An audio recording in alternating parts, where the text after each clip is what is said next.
Welcome back. Thanks so much for joining us. Bob Johnson's here from Harrison Upward. I don't know about this program. You know about it? I do, because my children have been involved in an earlier point. Should we ask him? Maybe we should ask him and not me. Okay, let's turn it over to Hey, Bob.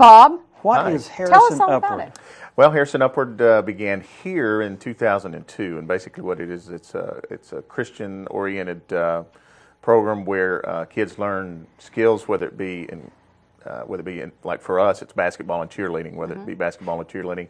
They also do soccer and flag football and so forth. We don't do that here in Harrison, but it's basically in a given practice night, they'll spend about 25 minutes practicing. They'll take about a 10-minute break to do a devotional, and then they'll practice for another 25 minutes. And just adds a different element to the whole sports experience for a child. Well, and to me, it keeps them grounded as far as not all competitive. Yes. You know? And it is, especially with the older ages, the games do get pretty competitive and so forth. So it's still Right, having it's in there, refed but they before, try to... Yeah, having refed before, I know that the kids are still take it pretty seriously. But it does keep things a little bit more in perspective. Right. The program itself has been in existence since the early 70s. Is a national program? It is now. Okay. It began in South Carolina. A guy by the name of Kaz McCaslin, just a real energetic guy, started it and just kind of had a passion for working with kids, not only in sports but trying to figure out a way to teach values at the same time, using sports as a way to teach values. Right. And it's kind of grown since then. Their goal is to have 4 million kids involved within the next couple of years. So, and they're really close. So you sign up for this. It's a curriculum that you follow? Yes, there is a curriculum. Yes, the kids don't have them, but the coaches do. Okay. And they have certain things that they cover each week, biblical principles that they follow. So it's a progressive thing. Yes, it is. You learn and have building blocks there as you go. We do, Okay. and usually about midway through the season, they share the gospel. The coaches share the gospel with the kids, and so it's a pretty neat little deal. They use different things. Last year, or I think a couple of years ago, I think they used the fruits of the Spirit and used them as character markers for the kids, and so it's a pretty well organized deal. Is it denominational based too? It is not. Here in Harrison, we actually have 4 partner churches. Eagle Heights was the first church on board with it in 2002.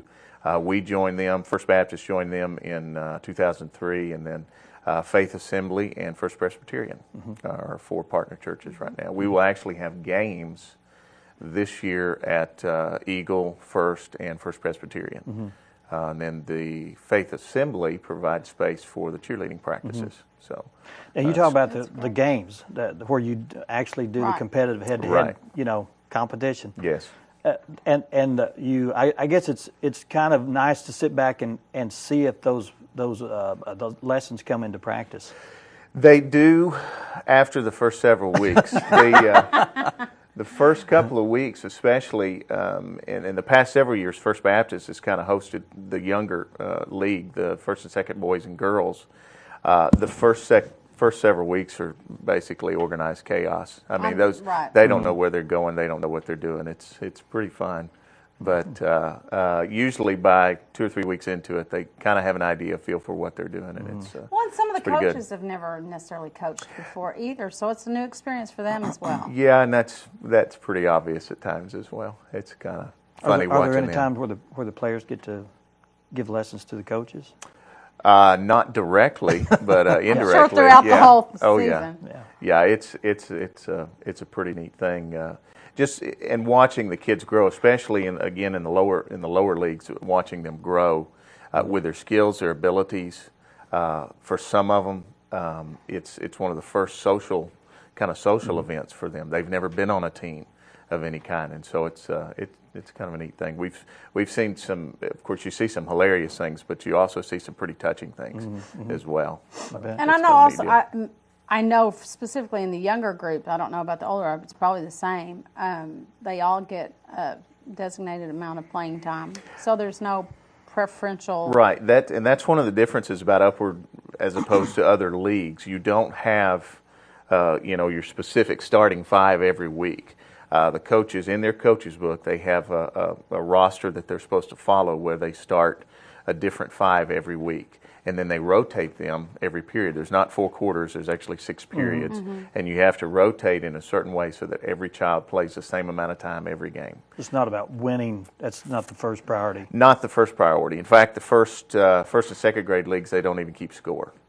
The parents probably do. I'm sure Yeah, we coaches do. There's somebody sitting over there that knows what the score was or who won.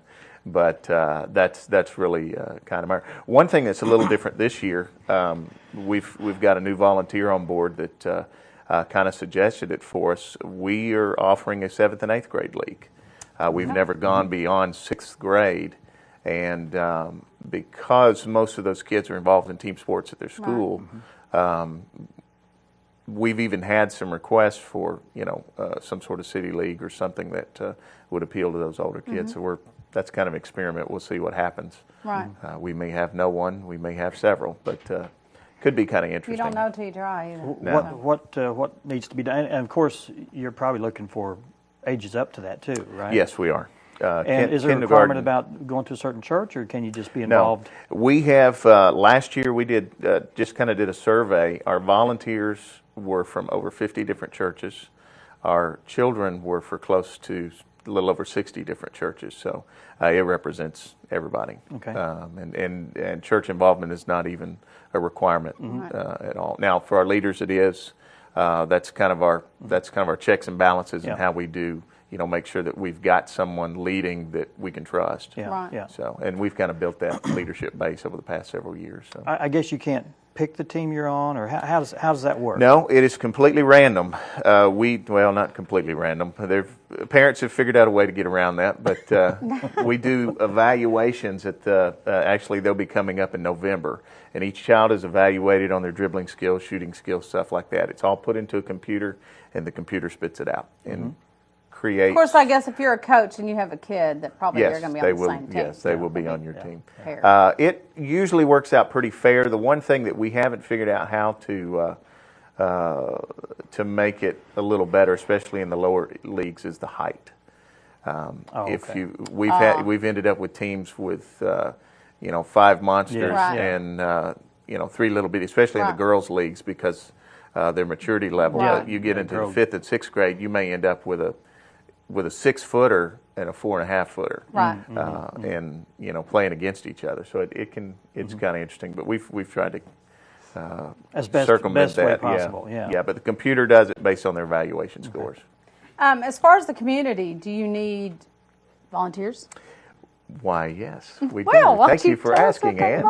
Ann. Yes, we need volunteers, especially with this will be the first year we've played games at First Presbyterian. And I'm sure we could use clock runners, scorekeepers.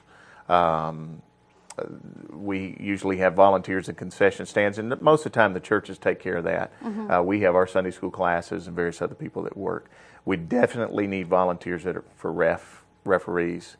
And even if you have never been trained as a ref, we have the Upward program has DVDs and so forth where they can show you everything. And there's a few different rules in Upwards as opposed to normal that we don't play zone defenses. Everybody plays man to man and so just some things like that. But yes, we could always use referees, and one way they can contact us through our website, harrisonupward.org.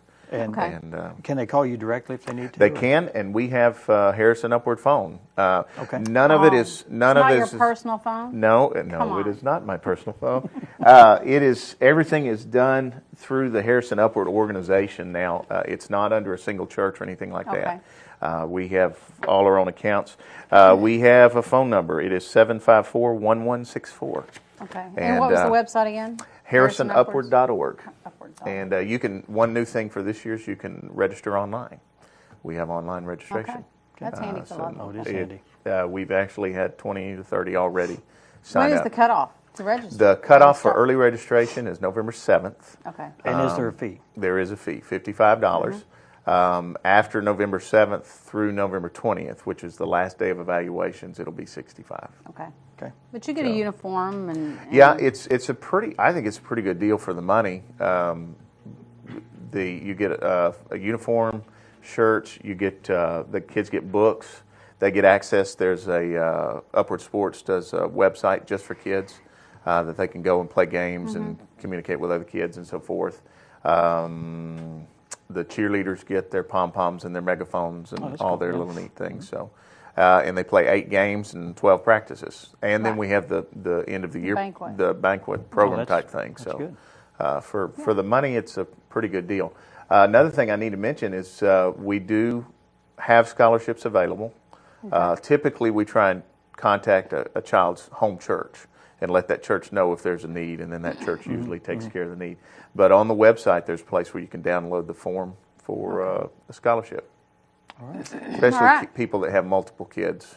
And they all want to take part, but they can't afford everything. Right, every child. But those scholarship applications on the website. They're on the website. All right. HarrisonUpward.org. And thank you for sharing all this information about this great organization. Too great. Yes. All right, thanks so much. Up next, we have Sean Watson, Ari Akers. Ari, sorry. I'll get it right. Tribute to veterans at the Alpena High School. Stay with us. See, we didn't need any questions.